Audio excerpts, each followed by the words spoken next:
Channel. My name is निधि यादव और आज की इस वीडियो में हम पढ़ेंगे क्लास 12th इंग्लिश की पोइट्री सेक्शन की फर्स्ट पोएम, जो कि है माय मदर एट 66। तो इस पोएम के अंदर जो है, इसकी पोइट जो है वो है कमला दास। ठीक है, फीमेल है, जो कि बॉर्न हुई थी मलाबार केरला में। ठीक है, तो ये इंडिया की बहुत ही वन ऑफ द फोरमोस्ट, मतलब बहुत इम्पॉर्टेंट पोइट्स में से एक है। उनके जो वर्क हैं वो किस लिए जाने जाते हैं? उनकी ओरिजिनलिटी की वजह से कि कितने वो रियल होते हैं, अलग अलग फैक्टर्स को इंक्लूड करना, और साथ ही साथ में जो उनकी मिट्टी से जुड़े फैक्टर्स हैं ना, उन सब चीज़ों के ऊपर वो लिखती थी। जो हम कहते हैं ना कि हमारी भूमि से जुड़े हुए हैं, हमारे एरिया से जुड़े हुए हैं, तो ऐसी चीज़ों पे वो ज़्यादा लिखती थी। तो जो कमला दास है, उन्होंने बहुत सारी नॉवेल्स भी लिखी थी, शॉर्ट स्टोरी भी लिखी थी इंग्लिश में और मलयालम में, जिसका नाम था माधवी कुट्टी। मतलब माधवी कुट्टी के नाम से वो लिखती थी इन नॉवेल्स को, जैसे कि पेन नेम होता है ना सबका, पोइट वगैरह का, तो उन्होंने माधवी कुट्टी के नाम से लिखा था। इनको याद कर लेना, MCQs में ऐसे क्वेश्चन आ सकते हैं। ठीक है, तो उनके जो कुछ वर्क्स थे इंग्लिश में, उनमें था Alphabet of Lust, collection short stories का जो उनका था वो था पद्मावती द हार्लॉट, और बहुत सारी अदर स्टोरीज़ भी थी।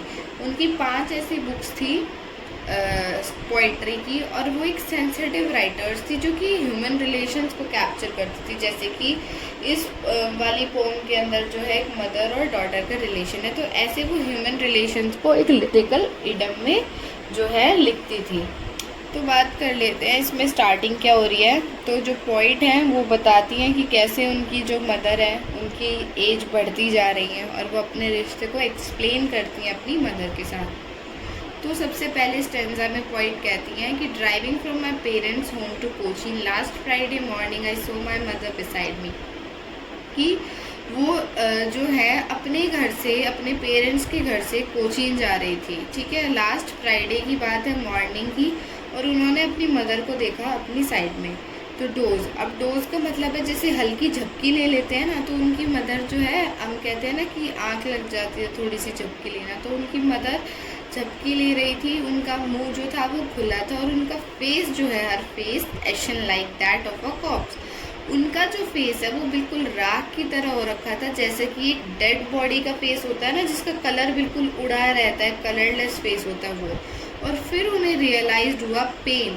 अब बात आती है कि कौन सा pain, that she was as old as she looked but soon put that thought away, कि अब वो जो जितनी दिख रही है ना, उतनी ही बूढ़ी वो होती जा रही है। मतलब उनकी एज बढ़ती जा रही है, और एक टाइम आएगा जब उसकी मदर जो है उनके साथ नहीं रहेंगी।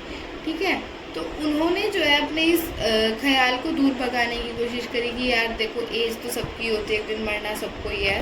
तो उन्होंने इस थॉट को जो है अपने को अलग करा अपने आप से, और एक यंग ट्री स्प्रिंटिंग, मतलब कि जो ट्री, जैसे हम गाड़ी में चलते हैं तो हमें ऐसा लगता है ना कि पेड़ भाग रहे हैं, तो ऐसे जो नए नए पेड़ उगे थे ना, वो उन्हें भागते हुए, स्प्रिंटिंग करते हुए दिख रहे थे। और वहीं जो मैरिड चिल्ड्रन से स्पिलिंग, मतलब जो बच्चे हैं वो अपने घर के बाहर आए जा रहे थे।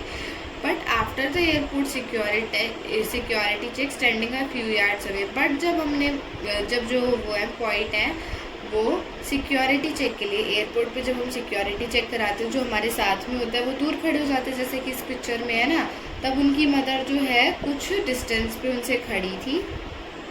और फिर पोइट जो है उनके फेस की तरफ दोबारा देखती है, और वो देखती है कि उनका जो फेस है बिल्कुल वैन है और पेल है। पेल मतलब होता है जो बिल्कुल कलर उड़ जाता है, और वैन है मतलब ऐसे बिल्कुल थका थका उनका मुंह लग रहा था। As late as winter's moon, जैसे कि विंटर में हम मून देखते हैं, तो विंटर में जो मून होता है उसकी उतनी शाइन नहीं दिखती है, वो बादलों में घिरा होता है। तो ऐसे ही उसकी मदर का फेस हो रखा था, और उन्होंने फिर से ये रियलाइज़ किया कि उनकी जो मदर है वो बूढ़ी हो चुकी है, और उनको अपना वही बचपन का दर्द, जैसे कि बचपन में एक बच्चा अपनी मम्मी से दूर जाने के लिए बहुत ही ज़्यादा परेशान हो जाता है। जब अपनी मम्मी से दूर जाता है, वो बिल्कुल दूर नहीं जा पाता, उसे हर टाइम डर लगता है कि कहीं मेरी मम्मा मुझसे अलग ना हो जाए। तो ऐसे ही वही बचपन वाला फियर जो है वो चाइल्ड, उसको पॉइंट को दोबारा से आने लगता है। पर फिर भी वो कुछ नहीं बोलती हैं, वो सिर्फ ये बोलती है सी यू सून अम्मा, और सिर्फ वो करती हैं स्माइल स्माइल एंड स्माइल। अब यहाँ स्माइल के, तीनों स्माइल के अलग मतलब है।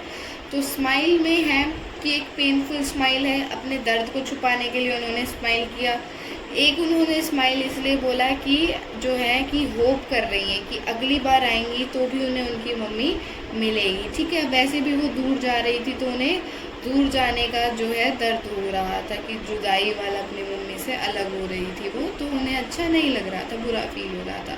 और एक स्माइल ये थी कि अब उन्हें रियलाइज़ हो रहा था कि उनकी मम्मी जो है वो बहुत ही ज़्यादा बूढ़ी होती जा रही हैं और हो सकता है कि अगली बार उन्हें वो मिले भी ना, ठीक है। अब पोएटिक डिवाइस की बात कर लेते हैं इसमें।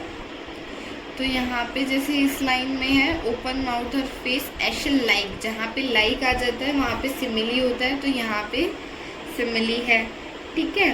उसके बाद है मैरी चिल्ड्रन स्पेलिंग, तो मेटाफर यूज़ किया गया है यहाँ पे, मैरी चिल्ड्रन को कंपेयर किया गया है, तो यहाँ पे मेटाफर आएगा, ठीक है। जो स्माइल स्माइल स्माइल है इसके अंदर वर्ड्स रिपीट हो रहे हैं, तो यहाँ पे रिपीटेशन है। और बात करें माय मदर, तो माय मदर के अंदर जो है एलिट्रेशन है, MM रिपीट हो रहा है, ठीक है। तो ये इसके पोएटिक डिवाइस थे। तो ये पोएम यहीं ख़त्म होती है। अगर कोई डाउट हो तो कमेंट सेक्शन में बता देना। अब मिलते हैं हम नेक्स्ट वीडियो में। Okay, bye bye, take care.